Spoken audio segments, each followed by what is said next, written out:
あなたは、人の本性が現れる瞬間を知っているだろうか。優しそうな言葉、立派な肩書き、穏やかな笑顔、それらの奥に隠された本性に気づいたことはあるか。人間という存在は、追い詰められたとき、満たされたとき、責任を問われたとき、思いもよらぬ瞬間に本当の姿をさらけ出す。もしあなたが人の本性を見抜けるようになれば、誰かに騙されることも、見誤って信じることもなくなるだろう。そして何より、自分の弱さや偽りにも気づき、心の底から強く、美しく生きることができるようになる。今日は、本性が現れる決定的瞬間を5つ語っていこう。第1章、窮地に立った瞬間、勇気か逃避か。人というのは、思わぬ困難に直面した時にこそ、心の奥底に隠された素顔をあらわにするものだ。平穏な時には、誰しもが立派な理屈を語る。だが、非常時にどう動くかで、その人物の本質が暴かれる。これは私が修行時代に痛感した真理なんだ。ある冬の夜、山中で野営していた時、急な吹雪により仲間の一人が滑落し、足を骨折した。誰もが疲労困憊、体温を奪われ、動くことすら億劫な中で、その者を助けに行くかどうかを皆が試されたのだ。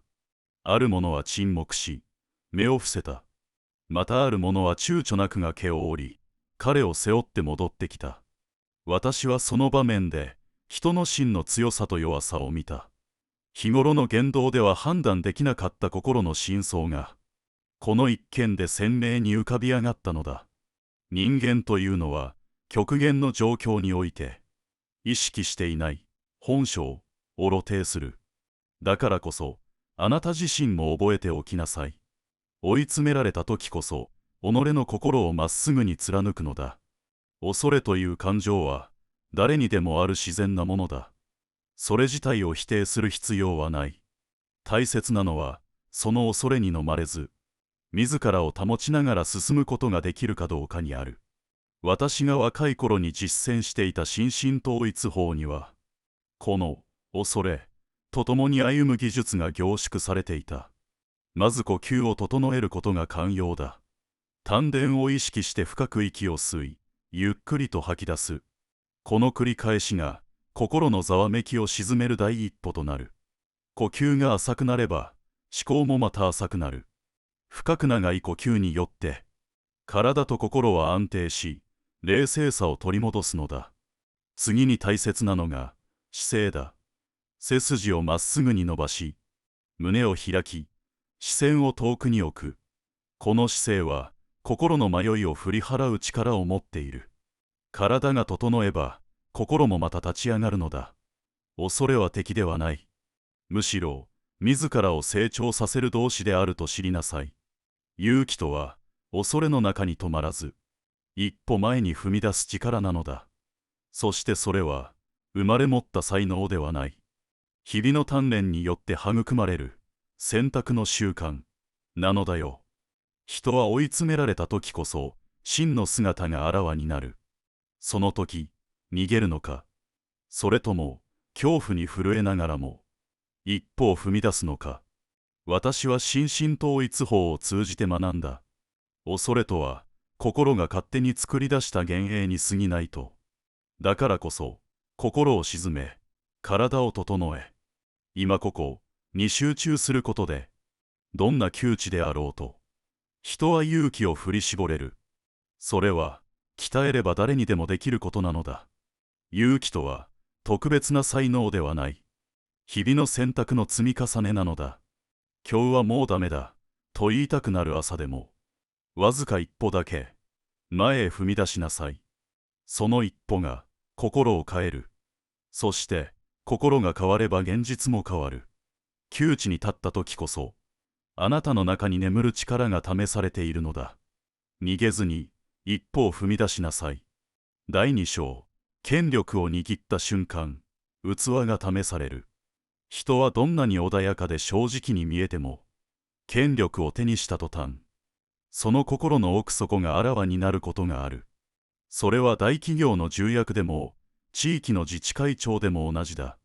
肩書きや立場といった力を与えられた瞬間、人は自分の本性と向き合うことになる。この時に現れるのが、その人の器なのだよ。謙虚であり続ける者もいれば、急に横柄になり、他者を見下すようになる者もいる。その違いは何か。私はそれが自己の確率にあると考えている。自分をしっかり持っている人間は、権力に振り回されない。なぜなら、他人からどう見られるかよりも、自分がどうあるかを重んじているからだ。だが、うちに自信のない人間は、権威をまとうことでしか自分を保てない。そのため、与えられた力に溺れ、無自覚のうちに他者を支配し始める。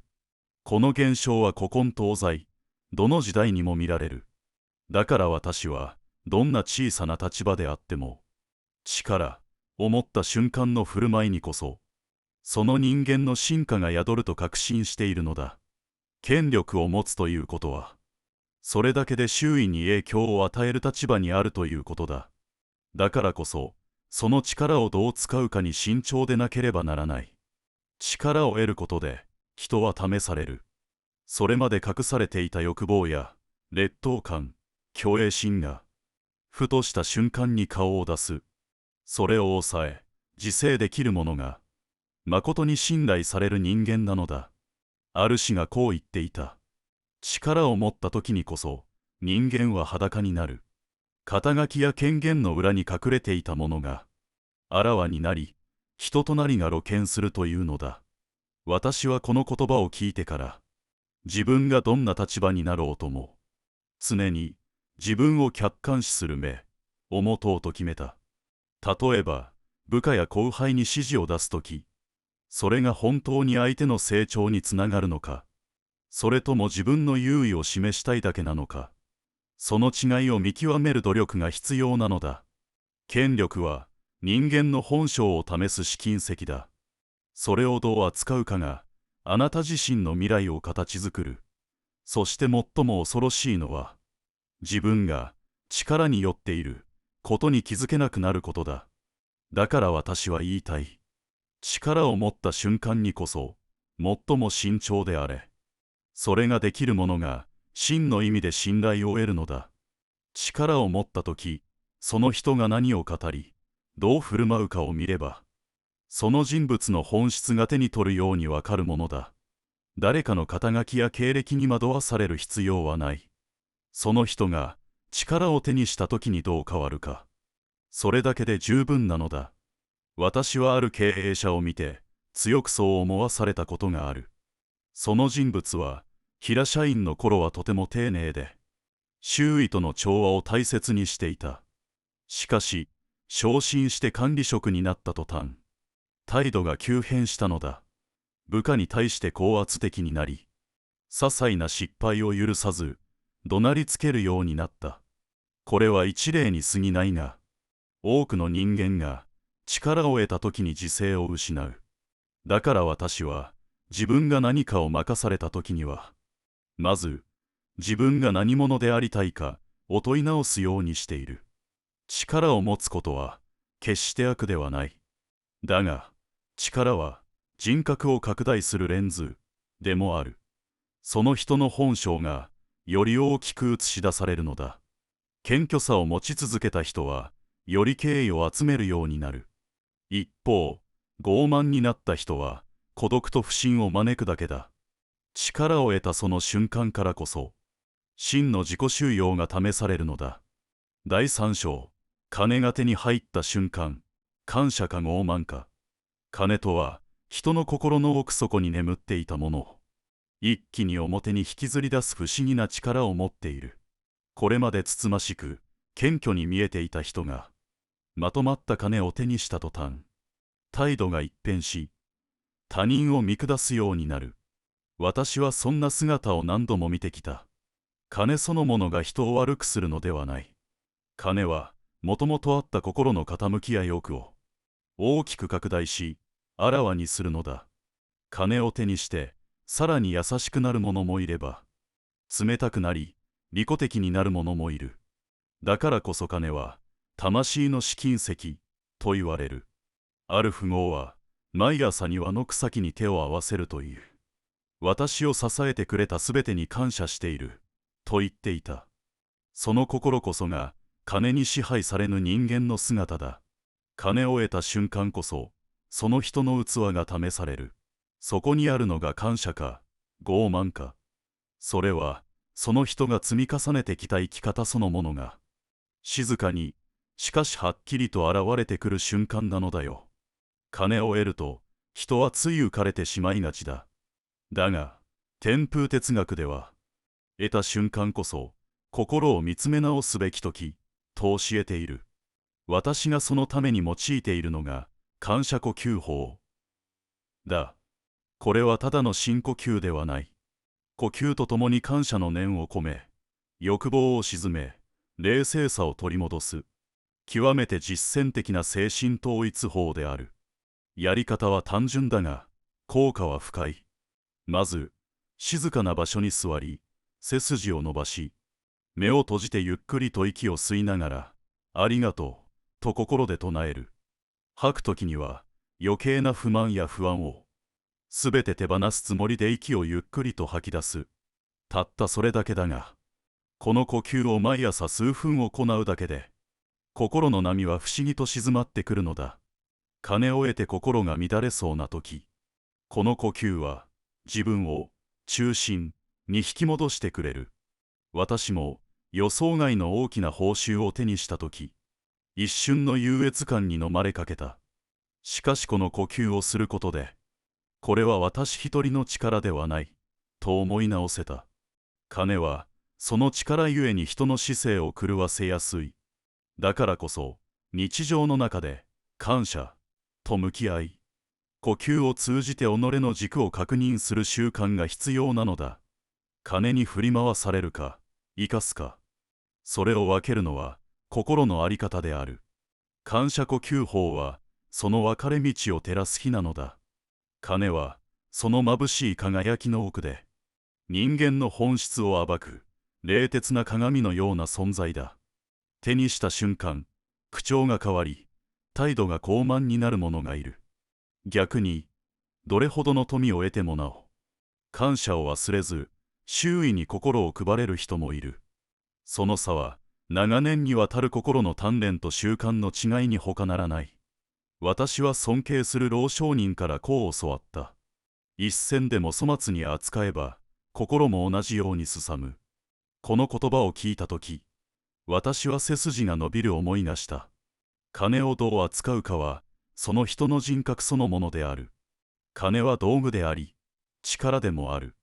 だが、それを使う人の心が未熟であれば、金は災いをもたらす凶器になりかねない。一方で、感謝と誠実をもって金と向き合えば、それは人間を成長させ、社会を良くする力になる。金に試されるとは、そうした内なる心の構えが問われる瞬間なのだ。だから私は強く言いたい。金を得た時こそ、最も自分を見つめ直しなさい。おごるな、慣れるな、忘れるな。銭は魂の試金石。その使い方一つで、あなたの人生の深さと誠実さが明らかになるんだよ。第4章、責任を背負った時、全うか保身か。人は責任を負った時にこそ、その人間の本質をあらわにする。普段どれだけきれい事を語っていても、責任という現実を目の前にした途端、逃げ腰になり、誰かのせいにし始める者は少なくない。しかし、そうした振る舞いは、瞬時にその人の人格を露呈してしまうのだ。一方で、日頃控えめだった者が、堂々と、私が引き受けます、と言い切る姿に、人は心を打たれる。それは偶然ではない。日々の誠実な行動の積み重ねが、責任という土壇場で、言葉以上の力を放つのだ。私は、これまでに数多くの人々の責任の瞬間を見てきた。そして確信している。責任とは、その人がどれだけ真剣に生きているかを問う試練だということを。逃げる者は一時の安堵と引き換えに信頼も尊厳も失う。だが責任に向き合い困難の矢面に立つ者には揺るがぬ信念と強さが育つ。責任とは信頼を獲得する場であり、人間力を示す最大の機会でもあるのだ。人間の核は責任にどう向き合ったかで決まる。だから私はあなたに言いたい。責任を負ったその瞬間にこそ、恐れを超え、志を胸に一歩を踏み出しなさい。その覚悟があなたの背骨を支え、人生を切り開く確かな力になるのだよ。責任を担うとき、人は必ずと言っていいほど心が揺れる。本当に自分にできるのか、失敗したらどうしよう。そんな不安や恐れが心をざわつかせるのだ。だが、その動揺を乗り越えるための明確な指針がある。それが、私が自らに課してきた自制三問である。責任ある決断を下す前に、必ず自分にこう問いかけるのだ。第一に、それは本当に正しいことか。第二に、それは自分の信念に反していないか。第三に、それは誰かの幸せや未来に貢献するか。この三つに、はい、と答えられるかを確認するだけで、心の迷いがすっと晴れることがある。責任を担うとは、ただ重荷を背負うことではない。むしろ、誠実な判断で道を切り開く意志を持ち、周囲の人々をより良い方向へ導こうとする覚悟を意味する。それは決して簡単なことではない。だが、自制三問によって軸を整えることで、責任という不安定な地盤にも、しっかりと足をつけることができるようになるのだ。覚悟とは、恐れが消えることではない。むしろ、恐れを抱えながらも、自分の志に従って進む強さのことである。あなたが責任の場に立たされたときは、この三問を胸に問うてみなさい。それが、保身に走らず、誠実に志を全うするための支えになるのだ。責任とは、逃げ道のない試練だ。逃れようとすればするほど、その重みは、後からあなた自身を押しつぶしに来る。言い訳を重ね、他人に責任を押し付けたところで、誰よりも自分の良心がその姿を見ているのだ。人は自分にだけは嘘をつけない。その場は乗り切れても、後から襲いかかってくる後悔や恥に、心を蝕まれることになる。私は数えきれないほどの人々の責任の瞬間を見てきたが、逃げた者は人生のどこかで必ず代償を支払っている。一方で、結果がどうあれ、責任に正面から向き合った者は、人から信頼され、自分を誇りに思える生き方をしている。責任を全うするということは、勝ち負けではない。恐れながらも、志を持って立ち向かったという事実そのものが、その人の魂を強くし、周囲に希望を与えるのだ。人は見ていないようで見ている。誰かが見ていなくても、自分の心はすべてを知っている。その姿勢が、後に多くの人の信頼を得るか否かを決める。責任とは、人を磨く砥石だ。逃げ工場を断ち、己の背骨をまっすぐに立てなさい。その覚悟があなたという人間の信用を築き、人生に確かな強さを与えるのだ。第五章、敗北を喫した瞬間、学びか諦めか。敗北、その瞬間、人の心は大きく揺れる。期待していた成果が得られず、人前で顔を上げることさえ辛くなるような、惨めで悔しい感情が胸をえぐる。しかし私は言いたい。人は、敗北した時こそ、真の成長への扉を叩くのだ。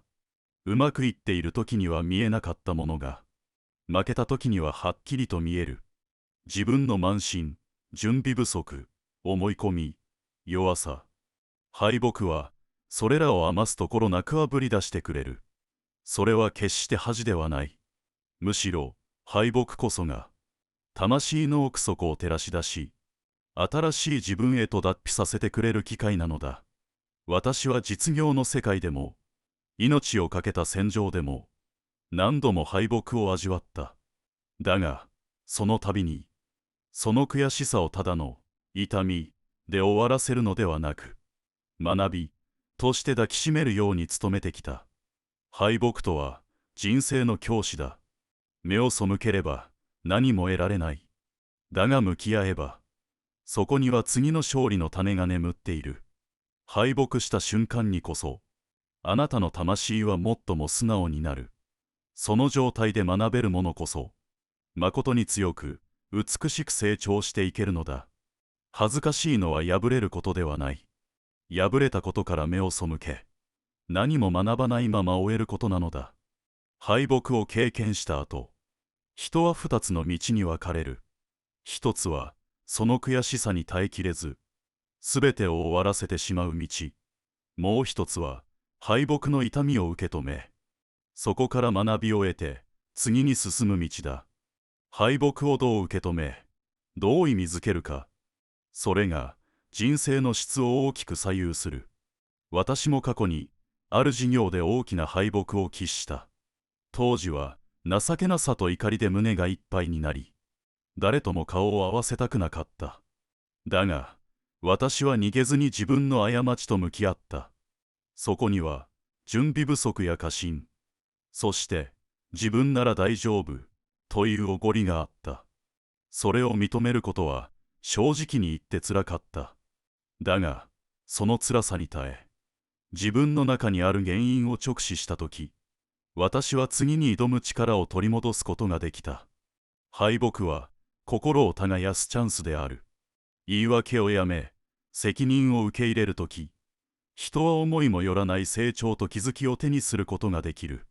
私は、その敗北から得た学びを胸に、新たな挑戦に立ち上がり、再び歩き出した。敗北とは、終わりではない。それは、人生の問いかけ、なのだ。その問いに、どう答えるかが、あなたの未来を決めていく。もし今、あなたが敗北のただ中にいるのなら、それは終わりではない。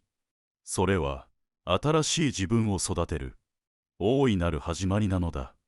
敗北、その言葉に、あなたはどんな感情を抱くだろうか。恥ずかしいこと、情けないこと、避けるべきこと、そう思う人は多いかもしれない。だが私は、こう考えている。敗北とは、人生の中で最も、素直になれる瞬間だと。成功しているとき、人は往々にして、他者の声に耳を貸さず、自分の力を誇りがちになる。だが、敗れた瞬間は違う。プライドは砕かれ、余計な虚勢も剥がれ落ちる。そんな時、人はようやく、ありのままの自分と向き合うことができるのだ。その瞬間にこそ、大切な学びが眠っている。敗北によってしか気づけないことがある。それは、勝者には得られない貴重な財産だ。私が経験してきた敗北もそうだった。それまで目を背けていた自分の未熟さや過信に、嫌というほど気づかされた。しかし、それを受け入れたとき、心の奥に新しい光が差し込んだように思えたのだ。敗北をどう扱うかで人間の厚みは決まる。一度敗れたからといって、すべてを投げ出すのではなく、敗北を死として迎え入れなさい。その時、あなたの人生は、より深く、より豊かに、輝きを増していくのだ。いかがでしたか？今回は中村天風先生の人の本性があらわになる瞬間についてお話ししました。本性とは特別な場面だけに現れるものではなく、日々の選択の積み重ねで育まれるものです。ぜひこの動画を参考に人の本性を見抜き、皆様の知人、上司、政治家などが本当に信用に値するか見分けてみてください。もし今日のお話が皆様の人生に新しい気づきや励みを与えるものでしたら、コメント欄に100を、また改善点やご意見がありましたら、0をお書きください。いいね、ボタンとチャンネル登録していただけると、とても励みになるので、ぜひよろしくお願いします。今後も様々な偉人の言葉を配信していきますので、通知をオンにして、次回の配信をお見逃しなきようお願いいたします。メンバーシップを始めたので、偉人の言葉の活動を応援、ご支援してくださる方は、ご加入お願いいたします。限定動画も配信していますのでぜひご覧ください。本日はご視聴いただき、誠にありがとうございました。